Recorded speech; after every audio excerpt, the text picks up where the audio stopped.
first met Cassie when we were in ninth grade at Aurora Central High School. She has this wonderful sort of fun, caring spirit about her that just draws people to her. I think everyone wanted to be friends with Cassie, but I was one of the lucky ones. Well, I grew up in Colorado. I'm a fifth-generation Coloradan. And so, I spent my youth going up to the mountains, and you go past Central City and all these old abandoned mines, and, Colorado's known for its natural resources. And then when I went to DU, they have such a strong program in natural resources, and I was interested in pursuing it. She's really a pioneer in that she has been one of the few women in this very male-dominated field. I asked her to come and be a guest speaker in my mining class. She also taught the mining class for us here at DU. Cassie's able to hone in on what's really important, and then her ability to communicate those views to others, she's very effective. Oh, Cassie's career is remarkable.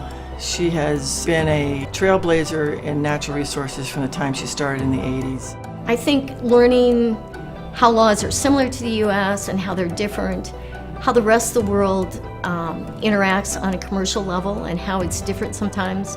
We rely on contracts because we have courts that are independent and that can support those contracts or will uphold those contracts. But lots of places in the world, it doesn't really matter what you write on a paper because there aren't independent courts that are going to uphold it. So it's really about relationships between people and maintaining a relationship with your partner. Those kind of things are important learning lessons that I brought back to the U.S.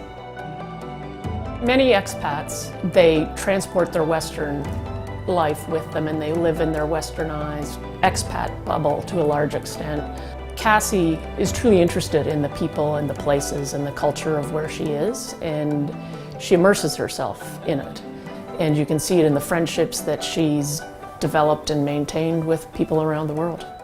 It was just a great opportunity to understand how the world works. And to do that, you have to spend time with local people. I tried to learn the local language. It's really enriched my life. She's done all of these wonderful, impressive things, and she's been a great influencer of policymakers, but she's still Cass. So it was the summer of 1971, and we had enrolled in a 4-week Spanish language archaeological study in Saltillo, Mexico. For some reason, there was this 2-day gap between the time that we left our host family and our return flight back to the States.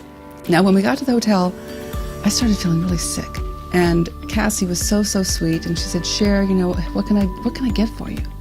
I said, Cassie, I would really like some hot tea and toast. So I said, don't worry, I will go get some toast and tea for you. And so we had lived in Mexico for this summer to practice and learn Spanish. When she returned, she came in the room and she had this little tray with iced tea and tostadas. And the tostadas were just dripping with refried beans and chilies and cheese, everything that, my stomach could not handle. It was a total disaster. She never lets me forget it.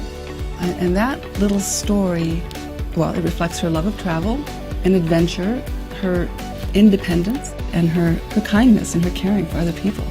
So the way she was at 16 is the way she is now. They're the same, and she's also still short. I'm 5'11", she's not. We're not making height jokes.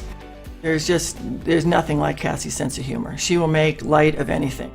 Well, we're having one of our lunches, and it was right after Osama bin Laden had been killed, so it was big news everywhere. We're talking about it at the table and saying, yeah, he was killed in this place, Abbottabad, Pakistan. Cassie's midway through her meal. Yeah, I was just there 2 weeks ago, went right by it. And we looked at her like, what do you mean you just went by that? She goes, oh yeah, Abbottabad, it's a resort town. Yes, I'm there all the time. And this is sort of the elephant in the room for all of us. We're convinced she's in the CIA. We really know. It's nice to talk about these different adventures she has, but it's clearly CIA. It has to be. I'm proud of the fact that I took opportunities. Opportunities come when they come. They don't always come when it's convenient or you're ready.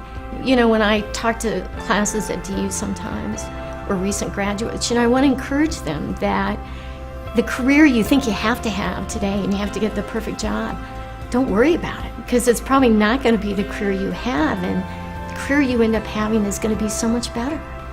You know, when you look back on life, you don't want to have any regrets, and I don't have any regrets.